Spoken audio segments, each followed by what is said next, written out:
पूर्वांचल की खबरें सुपरफास्ट अंदाज में दिखाते हैं। चलिए खबरों की शुरुआत करते हैं।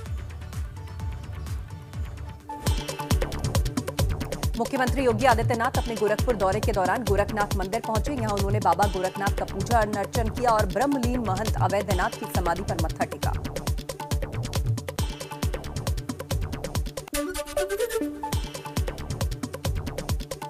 प्रयागराज में कांग्रेस नेता प्रमोद तिवारी ने ओपी राजभर और स्वतंत्र देव सिंह की मुलाकात पर साधा निशाना। उन्होंने कहा कि बीजेपी प्रदेश अध्यक्ष से मुलाकात के बाद राजभर के सुर बदल गए।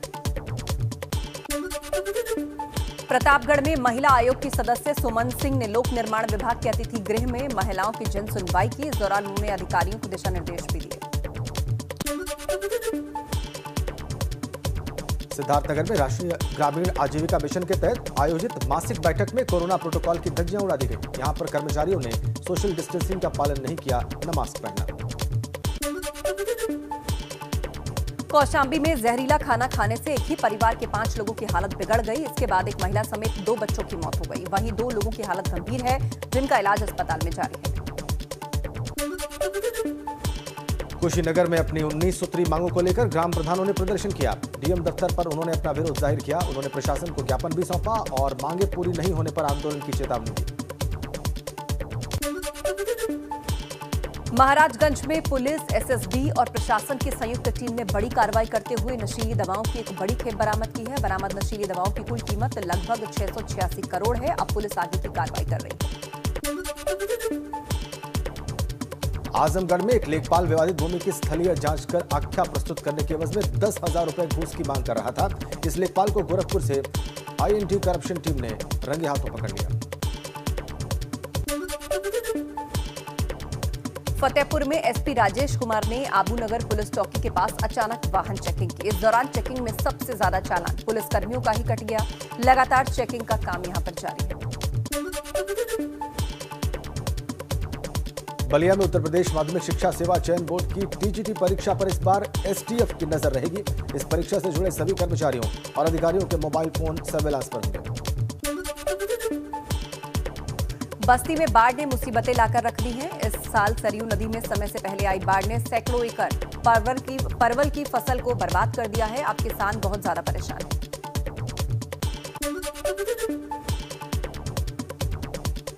और देवरिया में आज कोटे के सभी दुकानों पर अन्न महोत्सव मनाया जाएगा। प्रत्येक दुकान पर 100 कार्ड धारकों को झोले में मुफ्त राशन दिया जाएगा।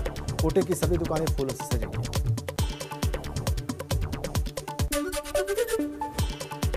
और चलिए बुलेटिन में आगे बढ़ते हैं, रुक करते हैं अगली खबर का। 2022 विधानसभा चुनाव को लेकर सपा ने भी रणनीति पर काम करना शुरू कर दिया है। सत्ता तक पहुंचने के लिए सपा एक बार फिर से साइकिल यात्रा का सहारा लेने जा रही है और इसके लिए आज से सपा पूरे प्रदेश में साइकिल यात्रा निकालेगी।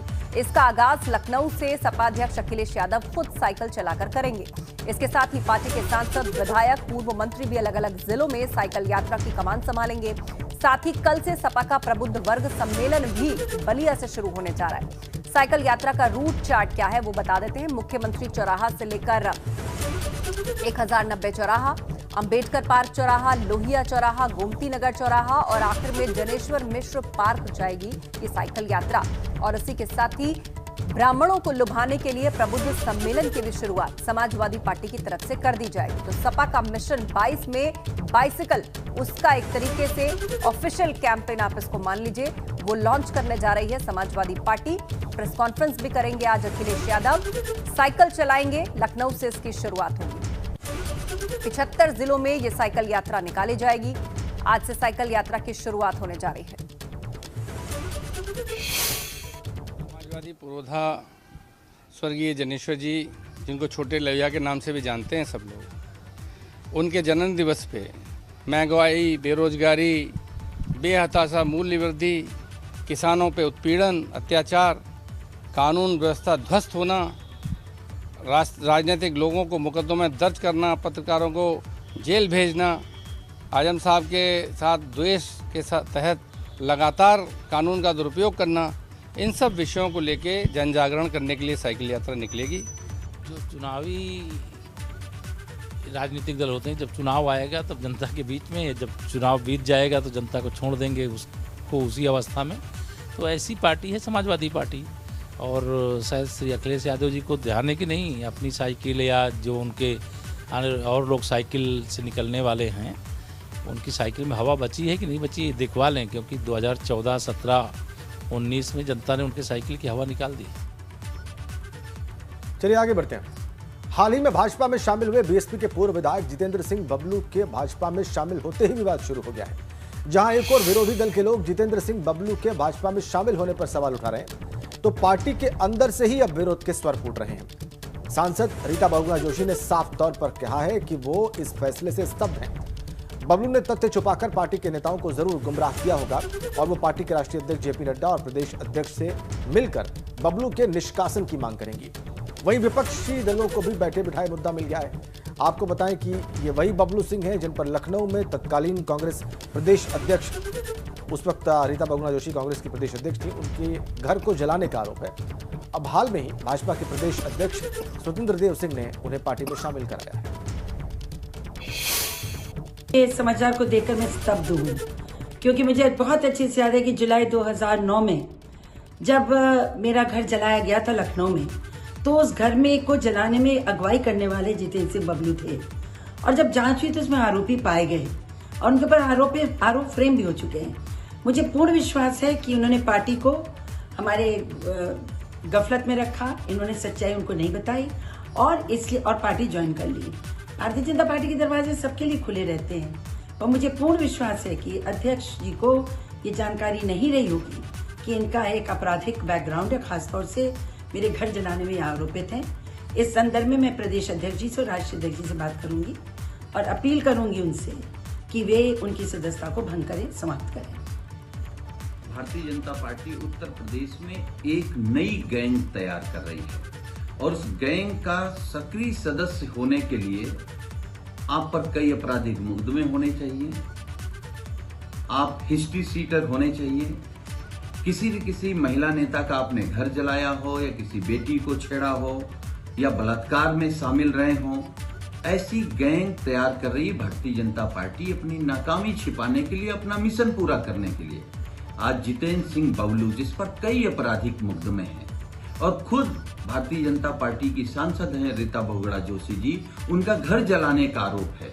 किस तरीके से ऐसे अपराधी और आरोपियों को भारतीय जनता पार्टी अपने गैंग में शामिल करके उनका वेलकम कर रही है। पार्टी की कथनी और करनी में जमीन और आसमान का अंतर है। एडीआर की रिपोर्ट कहती है कि सबसे ज्यादा आपराधिक प्रवृत्ति के विधायक भारतीय जनता पार्टी में है, सबसे ज्यादा criminal workers Bharatiya Janata party में है। तो भारतीय जनता पार्टी अपने आप में अब झूठ का पूरा तालाब बन चुकी है, जहां पर भ्रष्टाचारी, बलात्कारी, अपराधी प्रवृत्ति के लोग ज्यादा से ज्यादा जा रहे हैं। भारतीय जनता पार्टी और उत्तर प्रदेश के मुख्यमंत्री अब किस मुंह से कहेंगे कि अपराधी उत्तर प्रदेश के बाहर होंगे? प्रयागराज में भूमाफियाओं, बाहुबलियों और दूसरे अपराधियों के खिलाफ चलाए जा रहे ऑपरेशन नेस्तनाबूद अभियान का दूसरा चरण शुरू हो गया है। प्रयागराज में वक्फ बोर्ड की जमीन पर कब्जा कर उस पर अवैध तरीके से बनाए गए शॉपिंग कॉम्प्लेक्स के बचे हुए हिस्से को सरकारी बुलडोजर्स के जरिए जमींदोज किया गया। हालांकि शॉपिंग कॉम्प्लेक्स का ज्यादातर हिस्सा 13 मार्च को पहले ही गिराया जा चुका था। आरोप है कि वक्फ की इस जमीन पर माफिया घोषित किए गए पूर्व बाहुबली सांसद अतीक अहमद ने कब्जा करके यहां शॉपिंग कॉम्प्लेक्स बनवाकर खरीदियों को आगे कर यहां 64 दुकानें बनवा दी थी और इन्हें लाखों रुपए लेकर बेच दिया था।